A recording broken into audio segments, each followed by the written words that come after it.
Capítulo 15. A honra no lar, a esposa. Não apenas os filhos estão debaixo da autoridade no lar, mas também a esposa.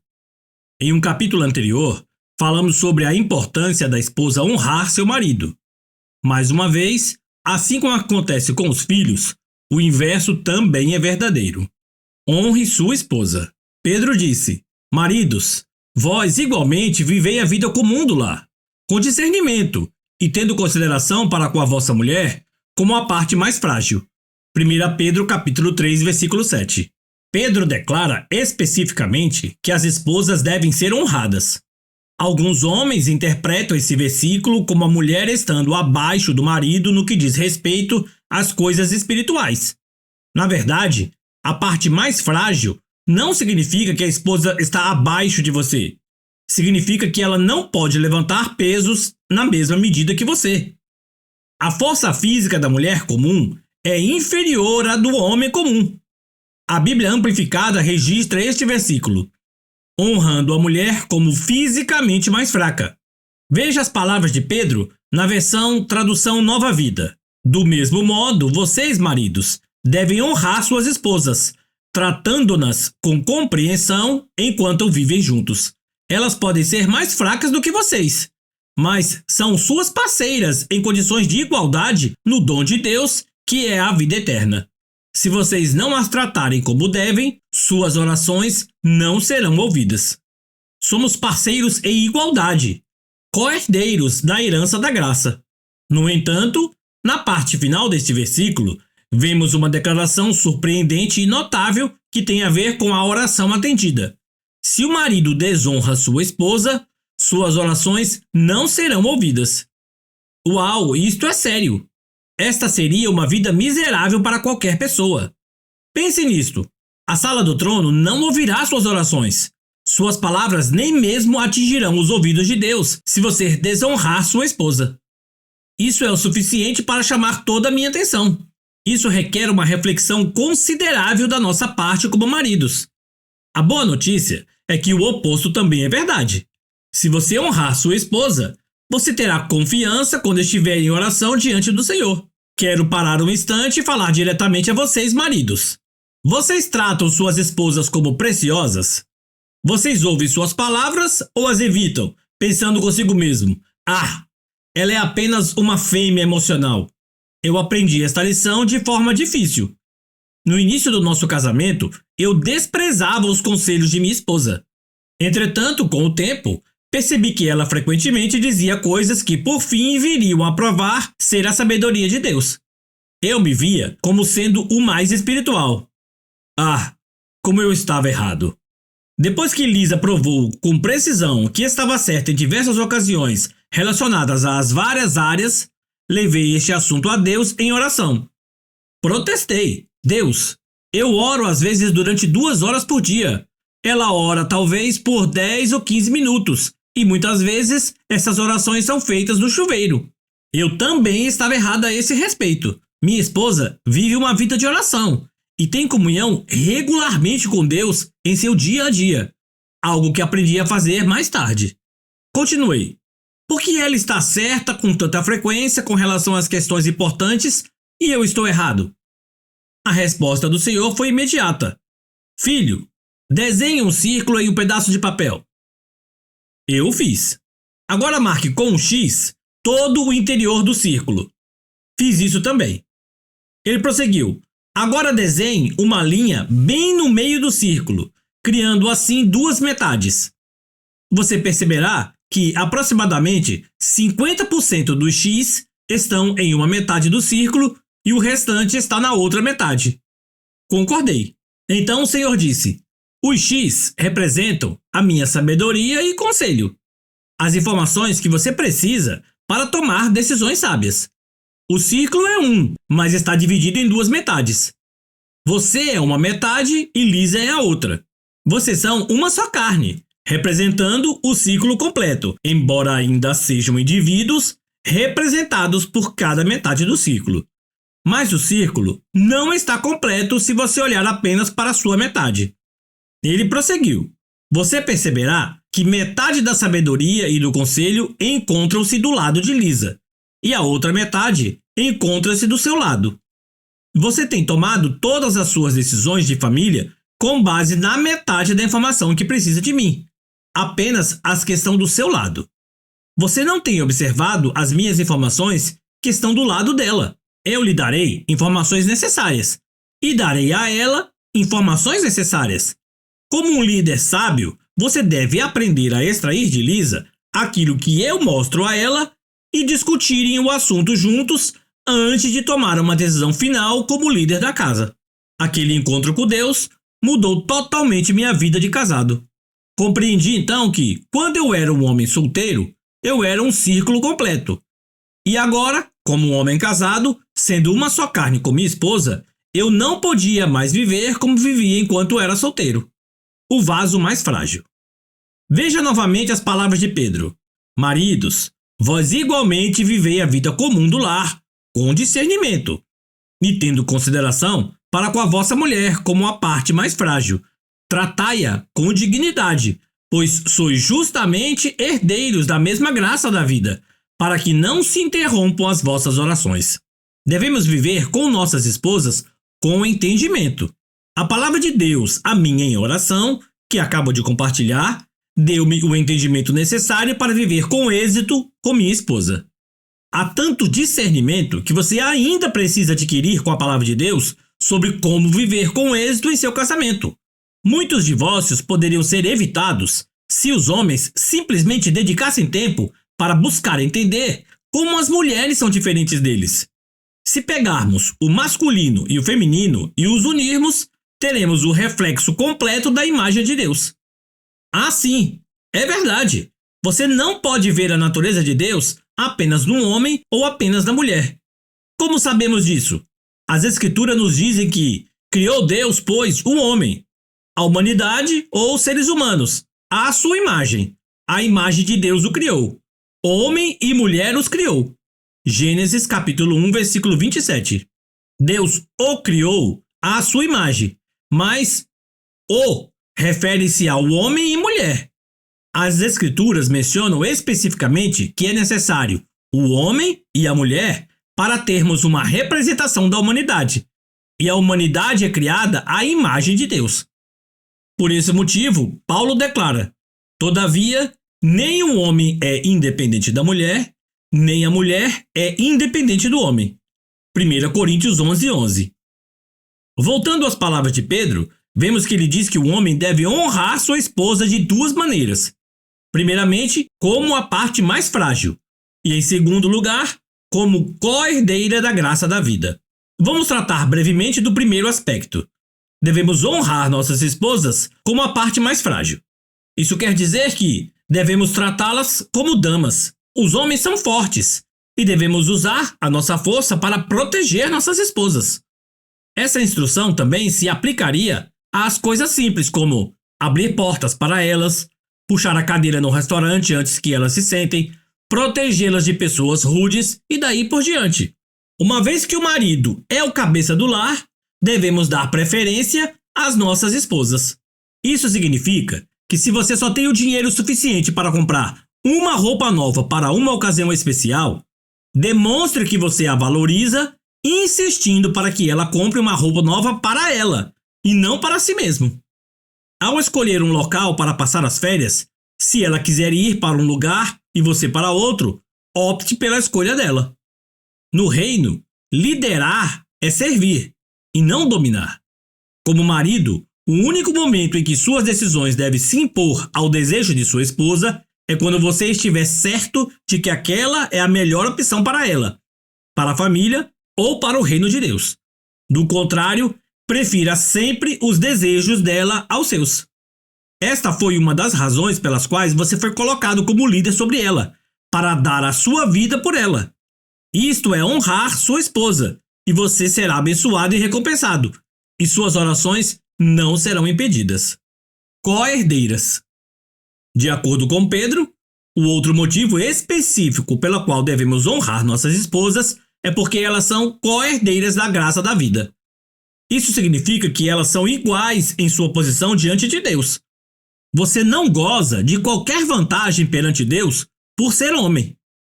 Embora possam dizer que não, alguns homens acreditam nesta mentira sobre a superioridade masculina no fundo do seu coração. E isso é absurdo. Esta ficção foi concebida por homens machistas que um dia comparecerão diante do trono de Deus e prestarão conta por isso.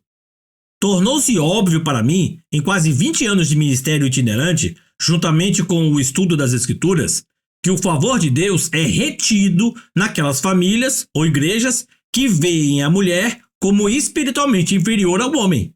Na verdade, encontraremos opressão espiritual, peso e cativeiro nesses lugares. Precisamos fazer algumas perguntas a nós mesmos. Em algumas igrejas, por que as mulheres não são incluídas na equipe de liderança? Por que não é permitido às mulheres ministrarem no domingo pela manhã? Por que as mulheres não são incluídas nas equipes pastorais de algumas igrejas? Por que em uma liderança temos somente a voz dos pais em lugar da voz das mães? Uma igreja sem a voz da mãe não é diferente de uma família sem a mãe, tendo somente o pai para criar os filhos. É possível, mas uma influência muito significativa está faltando, e os filhos sofrem. Em famílias onde as mães morreram tragicamente ou partiram, Deus dá graça ao homem para criar filhos saudáveis. Entretanto, quando as igrejas evitam a voz das mães, há falta de graça, pois a igreja evitou a sabedoria de Deus. É possível que você proteste, mas a Bíblia diz que o líder deve ser esposo de uma só mulher. Vamos abordar o que Paulo escreveu. O bispo deve ser um homem que ninguém possa culpar de nada. Deve ter somente uma esposa. 1 Timóteo 3:2. Esta declaração realmente é específica quanto ao gênero e não neutra. Um líder deve ter apenas uma esposa. No entanto, devemos pensar bem no que está sendo dito à luz de toda a Escritura. Paulo está escrevendo a pessoas que estavam acostumadas a ler as Escrituras do Antigo Testamento. No Antigo Testamento, você encontrará muitos casos de homens que têm mais de uma esposa. Abraão, o rei Davi, Salomão, Jacó, Elcana, o marido de Ana e Penina, e isso só para mencionar alguns. No entanto, você não encontrará um único incidente no Antigo Testamento onde uma mulher tinha mais de um marido. Não era comum, e nem mesmo permitido, pois era contrário à lei.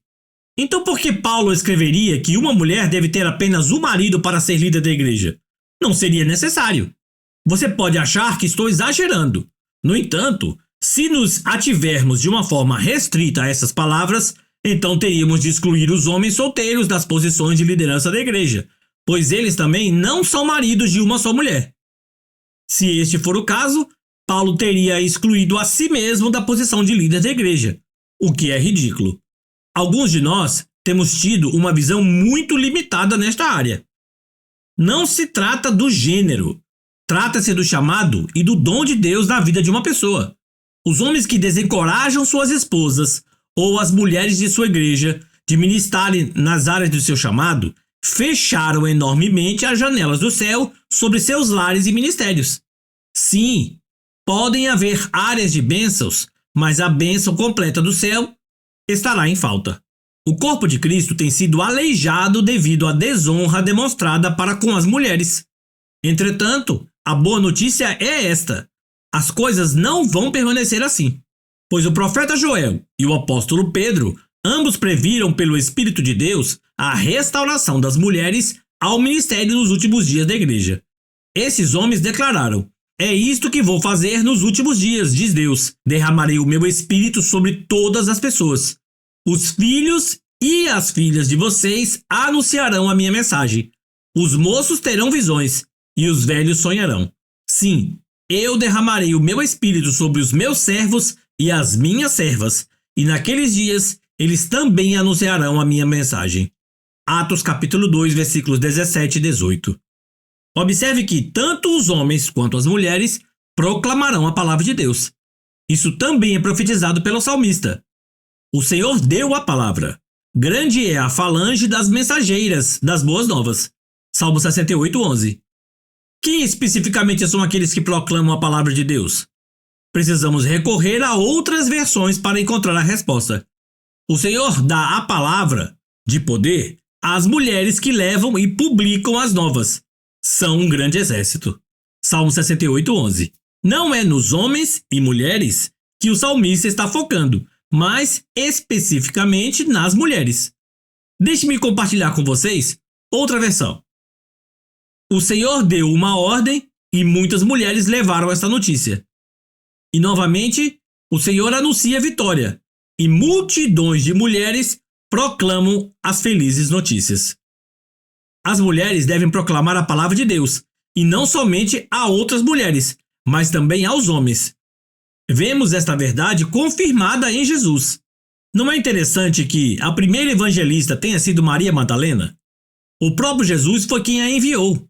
Lemos: recomendou-lhe Jesus: não me detenhas, porque ainda não subi para meu Pai. Mas vai ter com os meus irmãos e dize-lhe: subo para meu Pai e vosso Pai, para meu Deus e vosso Deus. Então saiu Maria Madalena anunciando aos discípulos: vi o Senhor, e contava que ele lhe dissera estas coisas. João capítulo 20, versículos 17 e 18. Vamos nos aprofundar um pouco mais. Se formos até o Evangelho de Lucas, descobriremos que Maria era a palestrante líder. Jesus enviou não apenas ela, mas um grupo de mulheres para proclamarem a ressurreição do Senhor aos apóstolos. Lemos: foi Maria Madalena, Joana, Maria, mãe de Tiago, e outras mulheres com ela, que disseram estas coisas aos apóstolos. Lucas 24:10. Então, as mulheres proclamaram a palavra de Deus aos homens, e foi Jesus quem as enviou. Não é interessante que a primeira a falar aos outros no templo, tanto homens quanto mulheres, sobre a chegada do Messias, tenha sido Ana, a profetisa?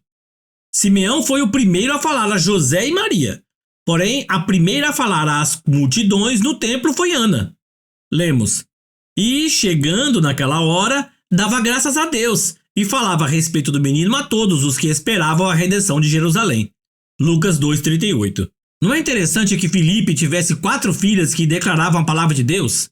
Lemos: ele tinha 4 filhas solteiras que profetizavam. Atos 21:9. Elas proclamavam sob inspiração divina a palavra do Senhor.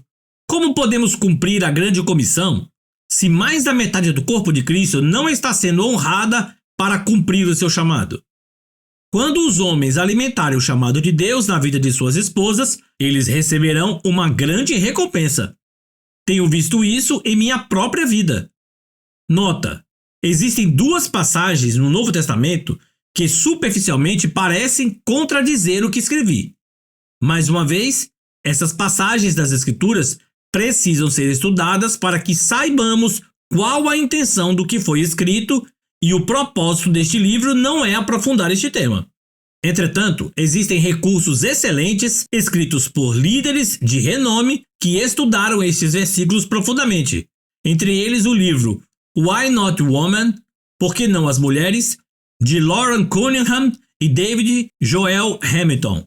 Minha esposa Lisa teve um dos olhos retirados quando tinha 5 anos de idade. Ela teve uma enfermidade chamada blastoma da retina, o que, trocando em miúdos, é câncer de retina. Durante todo o período escolar e até hoje, ela usa uma prótese na cavidade ocular direita. Como você pode imaginar, ela era ridicularizada na escola e os colegas caçoavam dela. Alguns dos nomes que lhe eram dados por colegas imaturos eram Ciclope e Um Olho. Havia dias em que ela fugia para casa correndo no meio do dia chorando. Sua mãe, com sabedoria, encorajou-a a permanecer forte e a ignorar aqueles que tentavam intimidá-la. Mas ainda assim aquilo doía. No 2º grau, Lisa descobriu 2 matérias necessárias para sua formação que a aterrorizavam e que constituíam um desafio acima de qualquer outro. Uma delas era a oratória, a outra, datilografia. Depois de tentar ambas sem êxito, ela foi encontrar-se com seu orientador, pedindo para ser liberada dessas aulas. Como ela poderia ficar diante das pessoas e se comunicar com elas? Datilografia era praticamente impossível, uma vez que ela perdera todo o sentido de visão espacial. O orientador, compreensivo, concordou e liberou Lisa das 2 matérias. Outras foram acrescentadas a fim de substituí-las. Como mencionado em um capítulo anterior, Lisa conheceu Jesus Cristo no encerramento dos seus anos no colégio. Nós nos casamos logo depois e nos mudamos para Dallas, no Texas, onde frequentávamos uma grande igreja. Naquela época, ela era mais reservada e nem um pouco extrovertida. As mulheres da igreja interpretaram seu jeito de ser como arrogância e esnobismo. Mas a realidade era muito diferente dos sinais que ela enviava às pessoas através de suas ações. Ela ainda carregava muitos dos temores desenvolvidos pelo trauma de ter tido um dos olhos retirados e por ter sido ridicularizada por isso ao longo dos seus anos no colégio. No início de nosso casamento, precisávamos de 2 rendas. Então Lisa empregou-se em uma firma de marketing direto de produtos para pele e maquiagem. Assisti a uma de suas aulas e descobri que minha esposa tinha um dom nessa área e bom conhecimento dos produtos. Mas Lisa sentia-se intimidada. Ela tinha medo de falar às pessoas sobre os produtos, por isso tive de dar início aos contatos e às apresentações para ela. Um ano depois, ao entrarmos em uma grande e luxuosa loja de departamentos em Dallas, comentei: Lisa, você precisa se candidatar a um cargo na área de cosméticos. Você é melhor do que todas aquelas mulheres que vendem e aplicam maquiagem. Ela argumentou que eu estava errado, mas estava agendada para trabalhar no shopping naquela semana, em uma outra loja perto daquela. E todas as vezes que ela entrava ali, minhas palavras ecoavam em seus ouvidos. Então, secretamente, ela candidatou-se ao cargo e, para sua surpresa, acabou conseguindo o emprego. Ela foi contratada como representante da Elizabeth Arden. A vendedora anterior tinha de se esforçar muito em seu trabalho. Lisa chegou a vender praticamente todo o estoque em poucas semanas. Um dia ela se virou ao ouvir o barulho de malas se fechando em seu balcão. Era um dos executivos da empresa. Ele disse: Vamos almoçar, Lisa. Você não vai ficar mais aqui. Ela passou por uma entrevista a pedido dele e foi promovida a coordenadora de contas, o que significa que ela supervisionava 16 lojas na região de Dallas e Fort Worth e uma no Novo México e outra em Oklahoma. Em menos de 2 anos, ela foi novamente promovida a representante promocional da empresa e foi lhe dado um território de 8 estados. Ela recebeu um grande aumento de salário, juntamente com ótimos benefícios que incluíam um carro da companhia novo em folha, um Ford Thunderbird. Adivinhe quem andou com ela no carro e até o dirigia às vezes? E quem também foi beneficiado com o aumento de salário dela? Eu mesmo. Isso se chama a recompensa da honra. 2 anos depois, nós nos mudamos para a Flórida, onde ocupei o cargo de pastor de jovens em uma igreja muito grande. Depois de alguns meses, eu disse aos nossos jovens que Lisa estaria ministrando a eles em meu lugar na semana seguinte. Eu podia ver como o Senhor havia abençoado Lisa com tantos dons e ela podia se comunicar e ensinar bem em casa. E sabia que ela poderia fazer o mesmo diante de um grupo de pessoas. É desnecessário dizer que meu comunicado encontrou uma resistência considerável. Não entre os jovens, mas por parte de Lisa. Ela protestou durante a semana inteira. Você não pode me obrigar a fazer isso. Não posso falar aos jovens. Não tenho nada a dizer. Eu simplesmente garanti a ela que sim, ela podia e que Deus a ajudaria a fazê-lo. Eu vi o dom nela e não queria que ele ficasse adormecido. Ela falou na semana seguinte e fez um trabalho incrível. Os jovens ficaram muito entusiasmados ao ouvirem Lisa. Fiz isso mais algumas vezes nos meses que se seguiram. Em cada uma dessas ocasiões, encontrava a mesma resistência. Todas as vezes ela argumentava: já preguei tudo que sei para eles. Eu ria e dizia: eu faço isso toda semana e tenho de depender de Deus uma semana após a outra. Isso não parecia consolá-la muito. No entanto, cada vez que ela falava, a experiência era cada vez mais enriquecedora. Os jovens a amavam. Depois de ser liberado da equipe pelo nosso pastor e enviado para o ministério que temos hoje, comecei a fazer o mesmo. Quando estávamos em comunidade, falando em conferências menores, eu anunciava periodicamente, sem consultar Lisa, que ela seria a preletora da conferência seguinte. Na primeira vez em que fiz isso, Lisa ficou tão zangada que me manteve acordado durante o resto da noite. Não posso acreditar que você me ofereceu para assumir a sua conferência. Este não é o seu grupo de jovens, mas uma conferência em outra cidade. Eu não vou fazer isso. Você é quem vai. Então ela me perguntou o que eu havia pregado na minha conferência, porque ela havia ficado na sala para colocar as crianças para dormir e não a ouvira. Quando eu disse a ela, ela enlouqueceu. Você pregou a minha única mensagem no seu culto desta noite. Então o que eu vou falar amanhã de manhã? Eu disse simplesmente: querida, há muitas coisas que Deus ensinou a você, e essas pessoas precisam ouvi-las. Ela continuou discutindo até as 3 horas da manhã. Finalmente, simplesmente comecei a rir e disse: querida, você vai falar às 9 horas. Faltam apenas 6 horas. É melhor você dormir um pouco. Como era de se esperar, na manhã seguinte, Lisa surpreendeu a todos. Sua mensagem foi surpreendente e as pessoas a receberam de uma forma maravilhosa. Continuei fazendo o mesmo em várias cidades e ela continuava a ministrar cada vez mais poderosamente. Agora deixe-me dizer algo. Isso não significa que foi fácil para ela. Na primeira vez que ela falou a uma plateia mista de jovens em uma idade escolar e profissional, uma pequena parte dos homens presentes levantou-se ruidosamente e saiu, recusando-se a ouvir uma mulher ensinar. Entenda bem, naquele instante, Lisa quis sair e juntar-se a eles. Ela jamais havia tido o desejo de se colocar na frente dos outros. Ela o fez em obediência a Deus. O mesmo com a escrita. Fiz o mesmo com a escrita. Eu havia escrito 3 livros e Lisa me ajudava com o processo de edição. Eu reconhecia que ela era uma escritora de talento e meu terceiro livro, A Isca de Satanás, tornou-se um best-seller nacional. Dirigi meu editor e comentei: minha esposa tem uma mensagem sobre como Deus a libertou do medo e do controle em algumas áreas de sua vida. Você deveria conversar com Lisa a respeito de um livro, mas não através de mim. Fale diretamente com ela. Algumas semanas mais tarde, o editor foi à nossa casa. Mas o que Lisa não sabia era que ele não havia ido lá para falar comigo, mas sim para falar com ela. Ele olhou para mim como se dissesse: o que está acontecendo aqui? Ele marcou uma reunião para que a equipe dele pudesse ouvir Lisa compartilhar o que havia em seu coração. Depois de alguns instantes, ele declarou: seu marido acredita que você tem uma mensagem muito importante e precisa ser colocada de forma escrita. Agora, depois de ouvi-la, sinto o mesmo. A partir desse dia, Lisa escreveu 6 livros, 5 dos quais foram best-sellers. Através da influência de seus livros, ela tocou vidas em todo o mundo. Hoje ela se apresenta diante de dezenas de milhares de pessoas a cada ano e apresenta comigo o nosso programa de televisão, que atinge mais de 200 nações. Pense nisso.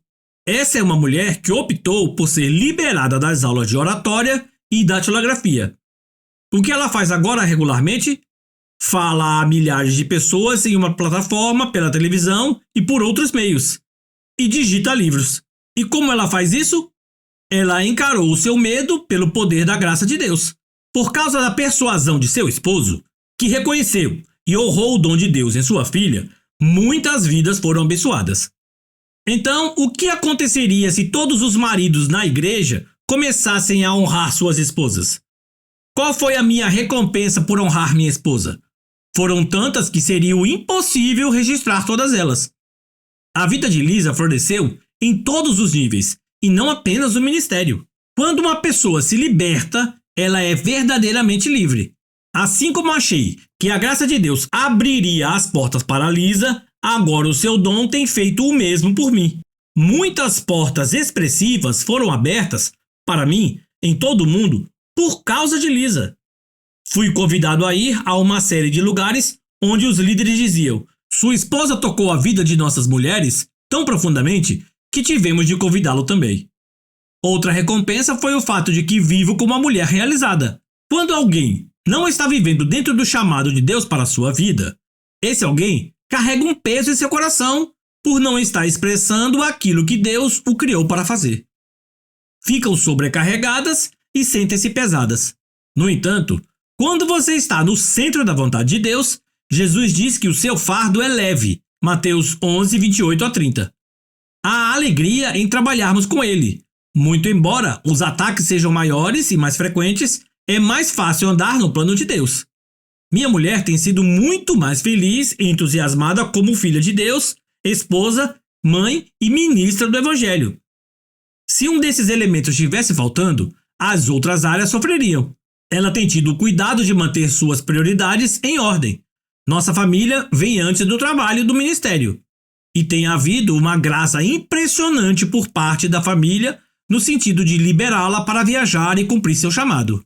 Nosso casamento nunca foi tão pleno, nem o nosso amor tão forte quanto tem sido ao obedecermos ao chamado de Deus para as nossas vidas.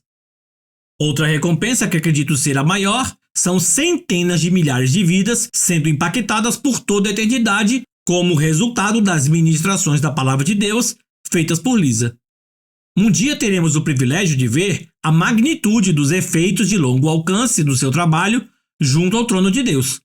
Um dia perguntei aos meus filhos: meninos, vocês veem as viagens frequentes da mamãe e do papai para ministrarem como coisa negativa? Vocês veem isso como se nós fôssemos tirados de vocês? Ou vocês veem isso positivamente, como a sua parte no ministério, semeando sua mãe e seu pai nas vidas das pessoas necessitadas em todo o mundo? Meu filho mais velho foi o primeiro a falar: papai, vemos isso como a nossa parte do ministério. É a nossa maneira de tocar a vida das pessoas para o reino. Os outros 3 garotos concordaram enfaticamente. Naquele instante, Lisa e eu nos olhamos com muita alegria. Percebemos o quanto a graça de Deus é grande sobre os seus servos para que eles possam simplesmente obedecer-lhe. Os nossos garotos receberão uma grande recompensa, não apenas nesta vida, mas também no trono do julgamento de Cristo. Que tremendo é ver a recompensa da honra! Nós não a víamos a princípio, mas ela nos tomou de uma forma avassaladora, assim como a palavra de Deus promete. Se atentamente ouvirdes a voz do Senhor, teu Deus, tendo cuidado de guardar todos os seus mandamentos, que hoje te ordeno, se ouvires a voz do Senhor teu Deus, virão sobre ti e te alcançarão todas estas bênçãos. Deuteronômio capítulo 28, versículos 1 e 2. Não honramos apenas para ter uma recompensa. Honramos porque este é o coração de Deus e é o nosso prazer. Entretanto, a recompensa é mais certa do que a semente que traz à luz o seu fruto. Recompensas se seguem à verdadeira honra. Portanto, maridos, não demorem. Honrem suas esposas e façam disso um modo de vida. A recompensa que Deus tem para lhes dar, através delas, é maior do que vocês podem imaginar.